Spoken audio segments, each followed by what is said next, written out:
ആശ്രയിച്ചാൽ കരുതലുണ്ട്, ആരാധിച്ചാൽ വിടുതലുണ്ട്, ആശ്രയിച്ചാൽ കരുതലുണ്ട്. എൻ്റെ പേര് ബിജു, ഭാര്യയുടെ പേര് ടിൻസി, മക്കള് സാമൂല്, ആൻമരിയ. ഞങ്ങളുടെ വിവാഹം കഴിഞ്ഞിട്ട് 12 വർഷം കഴിഞ്ഞ് ഞങ്ങൾക്ക് മക്കളെ കിട്ടിയത്. ഞങ്ങൾ ആദ്യമൊക്കെ ഡോക്ടർമാരെ കാണുകയൊക്കെ ചെയ്തു. 2-3 കൊല്ലത്തേന് വിവാഹം കഴിഞ്ഞിട്ട് ഡോക്ടറെ കാണും, അങ്ങനെയൊക്കെ ട്രീറ്റ്മെൻറ്റൊക്കെ ആയിട്ട് നടന്നു. സബൈൻ ഹോസ്പിറ്റലിൽ ഞാൻ പോയത് എനിക്ക് നല്ല ഓർമ്മയുണ്ട്. ഞങ്ങൾ രണ്ടുപേരും കൂടെ ചേർന്നപ്പോൾ ഞങ്ങളുടെ ഇത് കൂട്ടൊക്കെ കഴിഞ്ഞിട്ട് എനിക്ക് സെമൺ കൗണ്ട് തീരെ കുറവാണ്, ഇവർക്ക് PCOD. ഡോക്ടർ പറഞ്ഞു ഞങ്ങളോട് നിങ്ങൾക്ക് മക്കളുണ്ടാവാൻ സാധ്യതയില്ലാന്ന് മുഖത്ത് നോക്കി പറഞ്ഞു. അന്നത്തെ ഒരു അവസ്ഥ അറിയാലോ.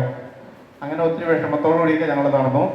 എന്നിട്ട് ഞങ്ങളിവിടെ ധ്യാനം കൂടാൻ വന്നു. ഞങ്ങളിവിടെ കുറേ വർഷം ഞങ്ങൾ അടുപ്പിച്ച് ധ്യാനം കൂടി. എല്ലാ ധ്യാനത്തിനും വരും. എല്ലാ മാസവും മക്കളില്ലാത്ത ദമ്പതിമാരുടെ കൂട്ടായ്മയുണ്ട്. അതിന് ഞങ്ങൾ 3 കുടുംബങ്ങൾ ഒന്നിച്ചു വരും. ഞങ്ങൾക്ക് 3 പേർക്ക് ദൈവം മക്കളെ തന്ന് അനുഗ്രഹിച്ചു.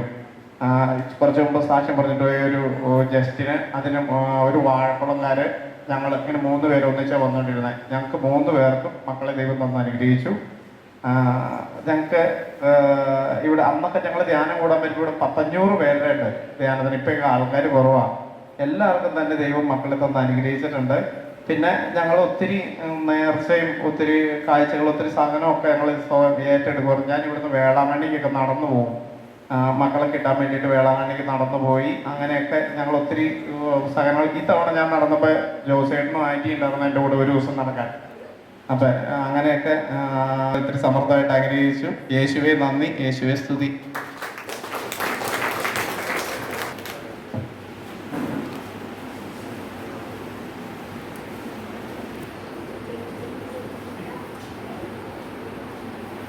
നിങ്ങളെപ്പോലെ തന്നെ ഇങ്ങനെ ഞങ്ങൾ ഒത്തിരി വിഷമിച്ച് ഇങ്ങനെ മത്സരശൈലിയൊക്കെ ഒരുപാട് കരഞ്ഞിട്ടുണ്ട് ഇവിടെ ഇരുന്ന.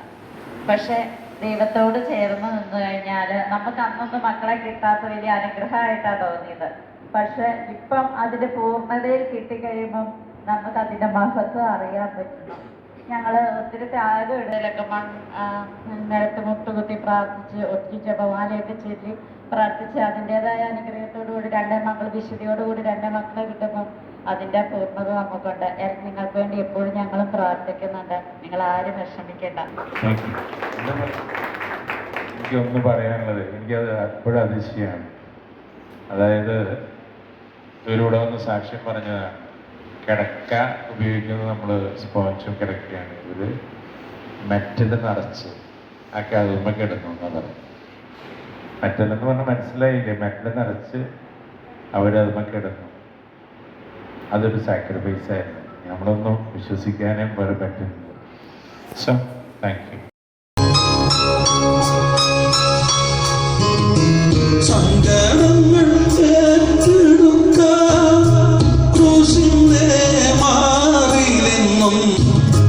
സങ്കടങ്ങൾ